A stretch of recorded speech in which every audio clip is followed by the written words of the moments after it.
This is a video demonstrating how to construct a truth table. One of my students requested some assistance on this particular problem, so I'm going to use it as a platform for reviewing how to construct a truth table in general. When you're constructing a truth table, there are some basic things you need to know in advance. Thing number one you need to know is called the hierarchy of connectives. The hierarchy of connectives is like the order of operations. Please excuse my dear Aunt Sally. It dictates the order in which you evaluate an expression for its truth value. And in the context of truth tables, it dictates the order in which you set up the columns in a truth table. The hierarchy of connectives is parentheses, if I can spell, parentheses, and then negations. And recall that the symbol for a negation is a tilde. And then conjunctions and disjunctions. Conjunction is the one that looks like a capital A without the line. And disjunction, which looks like the symbol for conjunction, but it's upside down. Fourth is conditional, which looks like an arrow pointing to the right. Technically, it can also point to the left, but when we see it, it will always point to the right. And then fifth and final is biconditional, which is the double-headed arrow. Before we get into the second thing that you need to know, let's go ahead and talk about what you should do with the hierarchy of connectives when you're setting up a truth table for an expression. The hierarchy of connectives will dictate the order in which you set up columns for all of the connectives inside of your statement. Your connectives being everything that's not a lowercase letter. So starting with parentheses, we have two sets of parentheses. Neither one is inside the other, so we'll just treat them from left to right. So starting in the leftmost parentheses, you look inside there and see if there are any connectives. There should be something.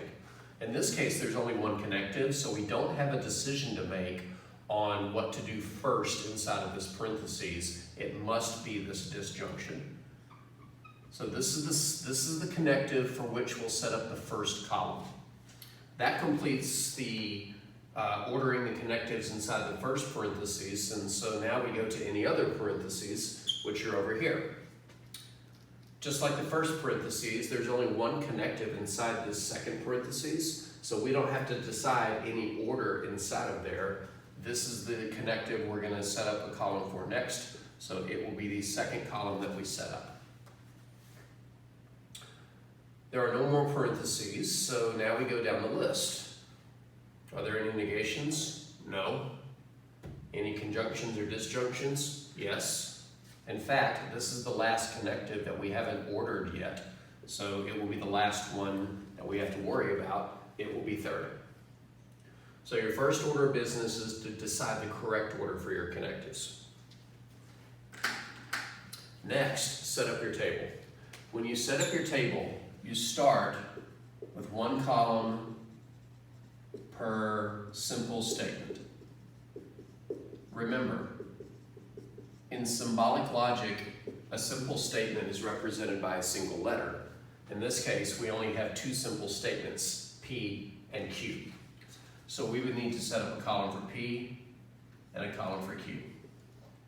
Now, in the homework and on your test, these two columns would always be populated with trues and falses, but in general, you have to list every combination of trues and false for this pair of simple statements.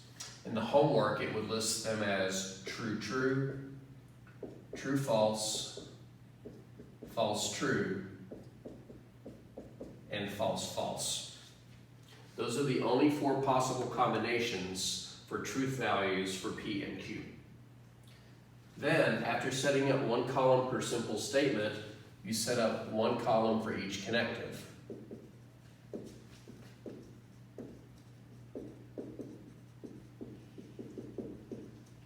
in the order in which we set them up. So going back to the hierarchy, when we went first, second, and third, the first connective we're going to evaluate is this disjunction. And I say it's the first column. It's technically the third column, but it's the first one we have to figure out. Now, when you write a connective at the top of a column in a truth table, you must write what is on both sides of it. The only exception is a negation, which will only have something on the right side of it. So going back to the first connective, on the left side is a P, on the right side is a Q. So let's go ahead and set up that column. After setting up the column for the first connective in the order we decided, now we need to set up a column for the second connective we decided, which is this conjunction. So we'll set up a column for the conjunction. I didn't need to write that far to the right, but it's always a good idea to look at what you're about to write and see how much space you need on both sides of it. When you write a column for a connective, you must write what is on the left and on the right side of it. On the left of this is a Q, on the right side is a P. So when I set up the column for the conjunction, I must write the P on the left and the Q on the right. Now that we've set up the column for the second connective in the order that we determined, now we set up a column for the third and final one. The third connective is this conjunction. And we must write what is on both sides of it. Immediately to the left of this conjunction is a closed parenthesis. So the object to the left of the third conjunction, the third column is conjunction, we have to write the parentheses and everything it contains. So that would be P disjunction Q. On the right side of the conjunction is an open parentheses. So on the right side of that conjunction, we have to write an open parentheses and everything it contains. So open parentheses, and its contents are conjunction P. Now in the homework, when they ask you to complete a truth table that may or may not give you all of these columns, for this particular problem, when I was looking at it in the homework question, it only gave the last column. However, there was a button on top that you could click to insert a column, and that column you can title whatever you want, and it says below that that column wouldn't be graded. If you want to insert the columns in the online homework, feel free to do that, but you should really practice being able to set up the truth table on paper. Then once it's completed, you can just type in the values that it's asking for in the homework question. I mentioned there were two things you need to do to be able to execute a truth table. The first was the hierarchy of connectives in order to set up the columns in the correct order. First, second, third, and every time you set up a column for a connective, you must write what is on both sides of it, or if it's a negation, just what's on the right side of it. In the next video, I'm going to go over the second thing that you need to know, which are the rules for completing each column.